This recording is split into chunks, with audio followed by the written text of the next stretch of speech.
നമസ്കാരം. യുദ്ധം നടക്കുന്നത് അമേരിക്കയും ഇസ്രയേലും ഇറാനും എല്ലാം തമ്മിലാണെങ്കിലും അത് വാർത്തയാകുമ്പോൾ അവിടെ നടക്കുന്നതിനേക്കാൾ ഭീകരതയായിരിക്കും ചില ചാനൽ ഫ്ലോറുകളിൽ.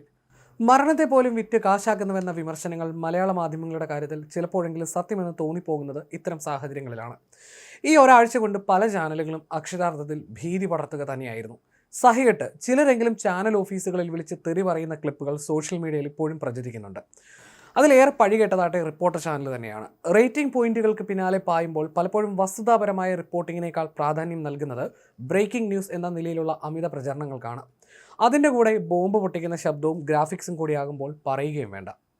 ഇപ്പോൾ രാജ്യത്തെ എല്ലാ വാർത്താ ചാനലുകളുടെയും ടെലിവിഷൻ റേറ്റിംഗ് താൽക്കാലികമായി നിർത്തിവെക്കാൻ കേന്ദ്ര വാർത്താ വിതരണ പ്രക്ഷേപണ മന്ത്രാലയം തീരുമാനമെടുത്തതോടെ അത് നല്ലതെന്ന് തന്നെയാകും ഓരോ മലയാളിയും പറയുക. അതിനെ കേന്ദ്രത്തിൻ്റെ രാഷ്ട്രീയത്തിൽ എതിർപ്പുള്ളവരാണെങ്കിൽ കൂടിയും. ഒരുപക്ഷെ ഈ 4 ആഴ്ച എന്നത് ഒരു പരീക്ഷണ കാലയളവായി പോലും കണക്കാക്കാം. ഈ കാലയളവിൽ മാധ്യമങ്ങൾ എങ്ങനെ പ്രവർത്തിക്കുന്നു എന്നതിനെ ആശ്രയിച്ച് ഒരുപക്ഷെ ചാനലുകളുടെ ഭാവി എങ്ങനെയെന്ന് പോലും തീരുമാനിക്കപ്പെട്ടേക്കാം. അതുപോലെ തന്നെ വാർത്താ ചാനലുകളെ സംബന്ധിച്ചിടത്തോളം ഇതൊരു വലിയ വെല്ലുവിളി തന്നെയാണ്. റേറ്റിംഗ് യുദ്ധം താൽക്കാലികമായി അവസാനിക്കുമ്പോൾ ചാനലുകൾ വാർത്തകളുടെ ഗുണനിലവാരത്തിനാണോ അതോ പഴയ ശൈലിയിലുള്ള അതിവൈകാരികതയിലാണോ ശ്രദ്ധ കേന്ദ്രീകരിക്കുന്നത് എന്നതും കണ്ടറിയേണ്ടിയിരിക്കുന്നു. വെള്ളിയാഴ്ച പുറപ്പെടുവിച്ച ഉത്തരവിൽ ചില വാർത്താ ചാനലുകൾ അനാവശ്യമായി സെൻസേഷണലിസവും ഊഹക്കച്ചവടങ്ങളും കാണിക്കുന്നതായി ശ്രദ്ധയിൽപ്പെട്ടിട്ടുണ്ടെന്നും ഇത് പൊതുജനങ്ങൾക്കിടയിൽ പ്രത്യേകിച്ച് ബാധിക്കപ്പെട്ട പ്രദേശങ്ങളിൽ താമസിക്കുന്നവർക്കോ അവരുടെ ബന്ധുക്കൾക്കോ സുഹൃത്തുക്കൾക്കോ ഉള്ളവർക്കിടയിൽ പരിഭ്രാന്തി സൃഷ്ടിക്കാൻ കാരണമായേക്കാമെന്നുമാണ് മന്ത്രാലയം വ്യക്തമാക്കിയത്.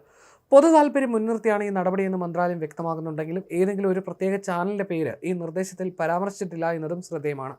രാജ്യത്തെ നിരവധി ചാനലുകൾ കാഴ്ചക്കാർക്കിടയിൽ പരിഭ്രാന്തി സൃഷ്ടിക്കുന്ന തരത്തിലാണ് ഈ യുദ്ധത്തിൻ്റെ വാർത്തകൾ സംപ്രേഷണം ചെയ്യുന്നത്. ഇക്കാര്യങ്ങൾ കേന്ദ്രം നിരീക്ഷിച്ചു വരികയായിരുന്നു. വ്യൂവർഷിപ്പ് ഡാറ്റ പ്രസിദ്ധീകരിക്കുന്നത് താൽക്കാലികമായി നിർത്തിവെക്കുന്നതിലൂടെ സെൻസേഷണൽ ഉള്ളടക്കം സൃഷ്ടിച്ച് റേറ്റിംഗ് ഉയർത്താനുള്ള ചാനലുകളുടെ മത്സരം കുറയ്ക്കാൻ സാധിക്കുമെന്നാണ് സർക്കാർ പ്രതീക്ഷിക്കുന്നത്. ഇന്ത്യയിലെ ടെലിവിഷൻ റേറ്റിംഗ് ഏജൻസികൾക്കായിട്ടുള്ള നയമാർഗ്ഗനിർദ്ദേശങ്ങൾ 2014 ജനുവരി 16 പുറത്തിറക്കിയത് പ്രകാരമാണ് ബാർക്ക് രജിസ്റ്റർ ചെയ്തിരിക്കുന്നത്. ഈ മാർഗ്ഗനിർദ്ദേശങ്ങളിലെ 24.2 വകുപ്പ് അനുസരിച്ചാണ് സർക്കാർ ഇത് നടപ്പിലാക്കിയിരിക്കുന്നത്.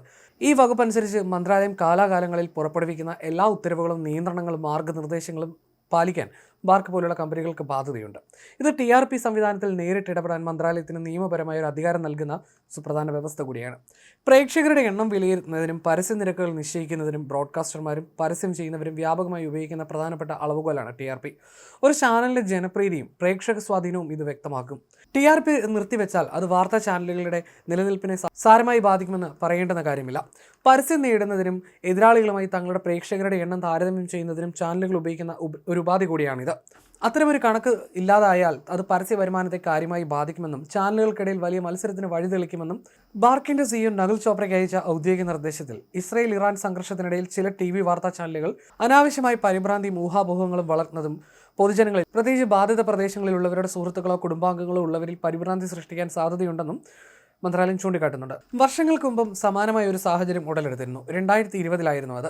2020 ഡാറ്റ കൃത്രിമത്വവുമായി ബന്ധപ്പെട്ട വിവാദങ്ങളെ തുടർന്ന് കേന്ദ്ര വാർത്താ വിതരണ പ്രക്ഷേപണ മന്ത്രാലയം വാർത്താ ചാനലുകളുടെ TRP റേറ്റിംഗുകൾ സമാനമായ രീതിയിൽ നിർത്തിവെക്കാൻ ഉത്തരവിട്ടിരുന്നു. മുംബൈ പോലീസ് നടത്തിയ അന്വേഷണത്തിൽ ചില ബ്രോഡ്കാസ്റ്റർമാർക്ക് ഈ കൃത്രിമത്തിൽ പങ്കുണ്ടെന്നും കണ്ടെത്തിയതിനെ തുടർന്നായിരുന്നു അന്നത്തെ നടപടി.